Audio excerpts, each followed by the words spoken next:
পুরো মধ্যপ্রাচ্য এখন আগ্নেয়গিরির মুখে, আর সেই আগ্নেয়গিরির চাবিকাঠি এখন তেহরানের হাতে।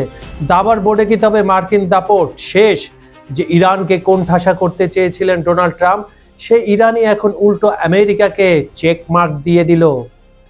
আজকের বিশ্লেষণে আমরা এমন কিছু তথ্য ফাঁস করব যা শুনলে ওয়াশিংটন থেকে তেল আবিব সবার কপালে চিন্তার ভাঁজ পড়বে। মার্কিন সিনেটর ক্রিস মার্ফি কেন বলছেন ট্রাম্প নিয়ন্ত্রণ হারিয়েছেন? কেনই বা বলা হচ্ছে হরমুজ প্রণালীতে মার্কিন নৌবাহিনী এখন অসহায়? শুধু তাই নয়, মোস্তফা খামেনির অবস্থান নিয়ে পশ্চিমা বিশ্বের সব গুজব কি তবে মিথ্যে প্রমাণ হলো? আর রাশিয়া চীন কি সরাসরি যুদ্ধের ময়দানে নামছে? মধ্যপ্রাচ্যের মানচিত্র বদলে দেওয়ার মতো এক বিধ্বংসী সমীকরণ নিয়ে আমি কাজল হায়দার থাকছি আপনাদের সাথে। তৈরি হয়ে নিন, কারণ আজকের খবর সংযোগের এই বিশ্লেষণ বিশ্ব রাজনীতিকে দেখার আপনার যে দৃষ্টিভঙ্গি রয়েছে সেটা পুরোপুরি বদলে দেবে।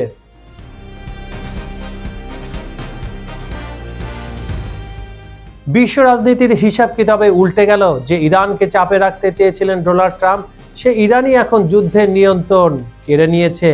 প্রভাবশালী মার্কিন সিনেটর ক্রিস মার্ফির বিস্ফোরক মন্তব্য এখন কাঁপিয়ে দিচ্ছে ওয়াশিংটনকে। মার্ফি স্পষ্ট বলে দিয়েছেন ট্রাম্প এই সংঘাতের উপর নিয়ন্ত্রণ হারিয়েছেন। ইরানের পাল্টা আঘাত হানার ক্ষমতাকে খাটো করে দেখাটা ছিল আমেরিকার ইতিহাসের অন্যতম বড় ভুল। এখন প্রশ্ন একটাই, তেহরানের পাতা জালে কি তবে আটকা পড়ে গেল সুপার পাওয়ার আমেরিকা আর ইসরায়েল? হরমুজ প্রণালী ও তেলের বাজার হিসাবটা ছিল সাধারণ, কিন্তু ইরানের বুদ্ধির কাছে তা এখন জটিল সমীকরণ। বিশ্বের 20% তেল ও গ্যাস সরবরাহ হয় যে হরমুজ প্রণালী দিয়ে, তার চাবিকাঠি এখন তেহরানের হাতে। ট্রাম্প ভেবেছিলেন ইরান এই নৌপথ বন্ধ করার সাহস পাবে না, কিন্তু বাস্তবে তেলের দাম এখন আকাশচুম্বী। ইরানের হাজার হাজার ড্রোন, স্পিডবোট আর লুকিয়ে রাখা সামুদ্রিক মাইন এমন এক দুর্ভেদ্য দেওয়াল তৈরি করেছে যা মার্কিন নৌবাহিনীর আধুনিক প্রযুক্তি দিয়েও ভাঙা অসম্ভব। সিনেটর মার্ফি স্বীকার করেছেন এই অস্ত্রগুলো নির্মূল করা সম্ভব নয়, অর্থাৎ চাইলেও এখন আর পিছু হটার পথ নেই ওয়াশিংটনের।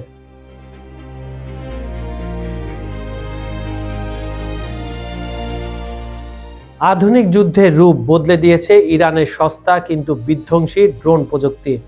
ইউক্রেন যুদ্ধে যে ড্রোনের ক্ষমতা বিশ্ব দেখেছে, ট্রাম্প তা আমলেই নেননি। ফলাফল, ইসরায়েলের আকাশ প্রতিরক্ষা ব্যবস্থা এখন চরম চাপের মুখে। 3 সপ্তাহ পার হতেই ফুরিয়ে আসছে তাদের দামি ইন্টারসেপ্টর মিসাইল। অন্যদিকে ইরান আর তার বন্ধুরা চাইলে অনির্দিষ্টকালের ধরে মধ্যপ্রাচ্যের তেল স্থাপনাগুলোতে হামলা চালিয়ে যেতে পারে। ইরানের এই অফুরন্ত সাপ্লাই আমেরিকার দামি প্রতিরক্ষা ব্যবস্থাকে দেউলিয়া করে দিচ্ছে। ট্রাম্পের ব্যর্থতা কোথায়? চলুন তো বন্ধুরা শুনে আসি। সবচেয়ে বড় সংকট হলো ট্রাম্পের কাছে যুদ্ধ শেষ করার কোনো এন্ড গেম বা পরিকল্পনা নেই। তিনি যুদ্ধের আগুন জ্বালিয়েছেন ঠিকই, কিন্তু তার নেভানোর ক্ষমতা একেবারে হারিয়েছেন। লেবানন থেকে ইরাক, সিরিয়া থেকে ইয়েমেন, পুরো অঞ্চল এখন বারুদের স্তূপ।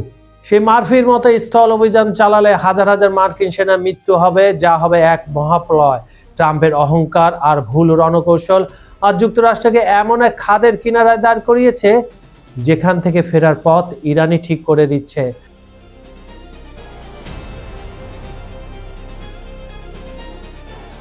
সতেরো দিনের রক্তক্ষয়ী সংঘাতের পর ইরান এবার এমন এক ধ্বংসাত্মক রূপ ধারণ করেছে যার এর আগে বিশ্ব কখনো দেখেনি। গত রাত এবং আজ সকালে ইরানের মুহুর্মুহু ক্ষেপণাস্ত্র আর ড্রোনের আঘাতে কেঁপে উঠেছে সৌদি আরব, সংযুক্ত আরব আমিরাত, বাহরাইন এবং কুয়েত।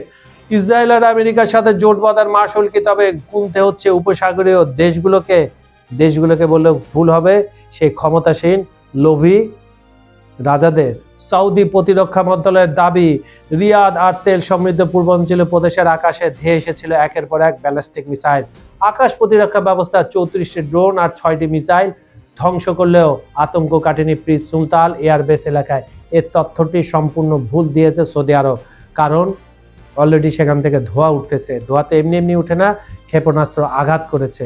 এই কথাটা যে ভুয়া, তার পক্ষে যুক্তি হচ্ছে তাদের যে থার্ড আই ছিল, এটা তো অনেক আগেই মানে যুদ্ধের চতুর্থ পঞ্চম দিনেই ইরান শেষ করে দিচ্ছে। তাহলে কি দিয়ে ঠেকাচ্ছে তারা? কি দিয়ে তারা আগাম সতর্কবার্তা পাচ্ছে? তাদের সবকিছু তো আমেরিকা খুলে নিয়ে গিয়ে ইসরায়েলে দিয়েছে। ওদিকে বাহরাইনের রাজধানী মানামার আকাশেও দেখা গেছে বিস্ফোরণের তীব্র আলো। ইরানের এই অভিযানে বাহরাইন ও তার প্রতিবেশীদের প্রাণ হারিয়েছে অন্তত 26 জন। সবচেয়ে বড় ধাক্কা খেয়েছে কুয়েত। দেশটির ন্যাশনাল গার্ড জানিয়েছে ড্রোন হামলায় কুয়েত আন্তর্জাতিক বিমানবন্দরে রাডার ব্যবস্থা পুরোপুরি লন্ডভন্ড হয়ে গেছে, যার ফলে বন্ধ হয়ে পড়েছে সব ফ্লাইট। অন্যদিকে দুবাইয়ের বিলাসবহুল মেরিনা আর আল সুফুহ এলাকা প্রকম্পিত হয়েছে আকাশ প্রতিরক্ষা ব্যবস্থার পাল্টা গোলার শব্দে, কিন্তু এগুলো সব ব্যর্থ হয়েছে।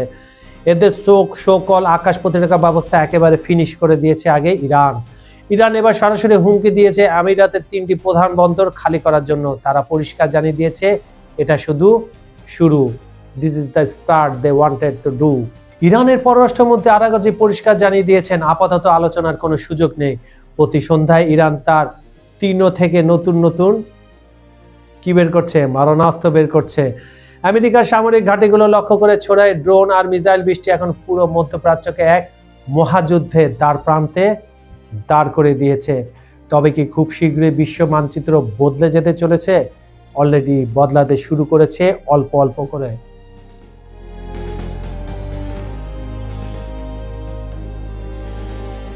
ইরানের আকাশে বাতাসে এখন শুধু একটাই প্রশ্ন, কোথায় মুস্তাফা খামেনি?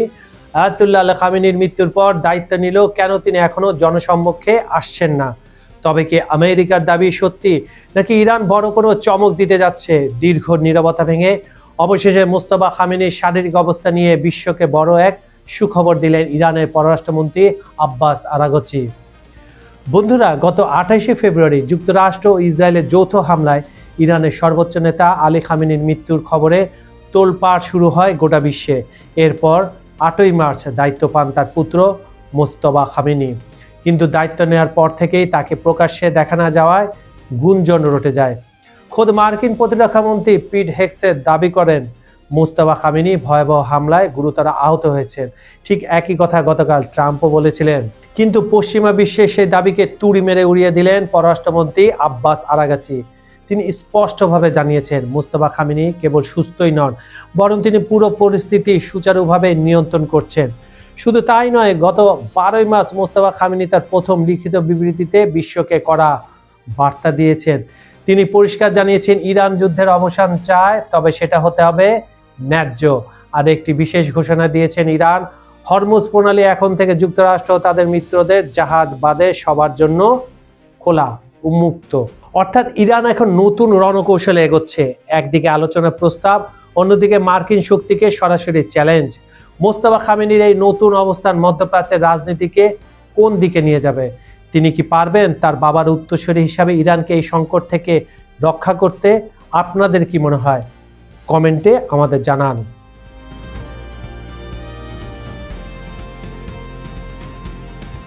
রাশিয়া চীনে সরাসরি সমর্থন এবং সংযুক্ত আরব আমিরাতের বিরুদ্ধে বিস্ফোরক অভিযোগ, সব মিলে মধ্যপ্রাচ্যের পরিস্থিতি এখন অগ্নিকুণ্ড। সম্প্রতি মার্কিন গণমাধ্যম MS নাউকে দেওয়া এক সাক্ষাৎকারে ইরানের পররাষ্ট্রমন্ত্রী আব্বাস আরাগচি বিশ্বকে এক বড় হুঁশিয়ারি দিয়েছেন। তিনি পরিষ্কার জানিয়েছেন ইরান একা নয়, তাদের পেছনে রয়েছে রাশিয়া ও চীনের মতো মহাশক্তি। সামরিক ও কৌশলগত এই জোট এখন মার্কিন বলয়ের জন্য সব থেকে বড় মাথা ব্যথার কারণ। আরাগচি সরাসরি আঙুল তুলেছেন সংযুক্ত আরব আমিরাতের দিকে। তার দাবি আমিরাত তাদের ঘনবসতিপূর্ণ এলাকা ব্যবহার করে যুক্তরাষ্ট্রকে ইরান হামলার সুযোগ করে দিচ্ছে। তিনি স্পষ্ট করে বলেন, যদি ইরানের তেল বা জ্বালানি অবকাঠামোতে আঁচ লাগে তবে পুরো পারস্য উপসাগর জ্বলবে, এবং অলরেডি জ্বলা শুরু করে দিয়েছে। অর্থাৎ ওই অঞ্চলে থাকা মার্কিন মালিকানাধীন বা অংশীদারিত্বের সকল তেল স্থাপনা হবে ইরানের পরবর্তী লক্ষ্যবস্তু, এবং সেটা আজকে সকাল থেকে শুরু হতে পারে। এমনকি আমাদের ভিডিও যখন আপনারা দেখবেন তখন থেকে এটা শুরু হবে বা কিছুক্ষণ পরেও হতে পারে, এই ধরনের প্রেডিক্ট করছে বিশ্লেষকরা। বিশ্বজুড়ে যখন তেলের দাম নিয়ে হাহাকার, তখন হরমুজ প্রণালী বন্ধের হুমকি দিয়ে রেখেছেন তিনি। যদি এখনই সেটা করছেন না, কিন্তু এই একটি হুঁশিয়ারিতে বিশ্ব অর্থনীতিতে কাঁপন ধরেছে। এছাড়া মার্কিন প্রতিরক্ষামন্ত্রী পিট হেগসেটের দাবি উড়িয়ে দিয়ে আরাগচি নিশ্চিত করেছেন ইরানের নতুন সর্বোচ্চ নেতা মুজতবা খামেনি সম্পূর্ণ সুস্থ ও নিরাপদে আছেন, যে কথাটা আমি 2 মিনিট আগে আপনাদের বলেছি। প্রশ্ন হলো, রাশিয়া ও চীনের সামরিক সহায়তায় ইরান কি তবে বড় কোনো যুদ্ধের প্রস্তুতি নিচ্ছে? অলরেডি নিয়ে ফেলেছে, এবং 16-17 দিন ধরে এটা চালাচ্ছে। 17 দিন আগামীকাল তারা এটা চালাবে। নাকি এটি কেবলই যুক্তরাষ্ট্রকে ঠেকানোর এক মাস্টার প্ল্যান? ওদিকে মার্কিন অর্থমন্ত্রী বলেছেন যে 1 মাসের মধ্যে যুদ্ধ শেষ হবে। সেও ট্রাম্পের মতো মাথা আওলায় গেছে, কিছু বলার নেই। আপনি কি মনে করেন ইরান আসলে আমিরাতের তেল স্থাপনায় হামলা চালাবে? আপনার মতামত কমেন্টে জানান জলদি। বন্ধুরা, ইতিহাস সাক্ষী, অহংকার আর ভুল রণকৌশল বড় বড় সাম্রাজ্যের পতনের কারণ হয়েছে। আজ ওয়াশিংটনের ড্রয়িং রুমে বসে যে ছক কষা হচ্ছে, তেহরানের অলিগলিতে তার পাল্টা জবাব তৈরি হয়ে আছে অনেক আগেই। একদিকে আধুনিক প্রযুক্তির দাপট, অন্যদিকে টিকে থাকার লড়াই। প্রশ্নটা এখন আর শুধু যুদ্ধের নয়, প্রশ্নটা হলো আগামীকাল সকালে ঘুম থেকে উঠে আমরা কি এক নতুন বিশ্ব মানচিত্র দেখব, যেখানে পশ্চিমে সূর্য অস্ত গিয়ে অন্য কোনো শক্তির উদয় হবে? মধ্যপ্রাচ্যের এই আগ্নেয়গিরি কি শান্ত হবে, নাকি পুরো বিশ্বকে জ্বালিয়ে ছারখার করে দেবে? আপনার কি মনে হয়? জি বন্ধুরা, আপনার কি মনে হয়? আমেরিকার এই পিছু হটা কি কেবল সময়ের অপেক্ষা, নাকি ইরানই পেতে রেখেছে এক বিশাল মরণ ফাঁদ? আপনার মূল্যবান মতামত আমাদের কমেন্ট বক্সে জানান। আপনার প্রতিটি মন্তব্য আমাদের পরবর্তী বিশ্লেষণের শক্তি। আজ এই পর্যন্তই। সত্যের সন্ধান এবং পর্দার ওপরের খবর জানতে খবর সংযোগের সাথেই থাকুন। আমি কাজল হায়দার আজ বিদায় নিচ্ছি, কিন্তু মনে রাখবেন, খবর যেখানে শেষ, বিশ্লেষণ সেখান থেকেই শুরু। ভালো থাকুন, সচেতন থাকুন। ধন্যবাদ সবাইকে। আল্লাহ হাফেজ।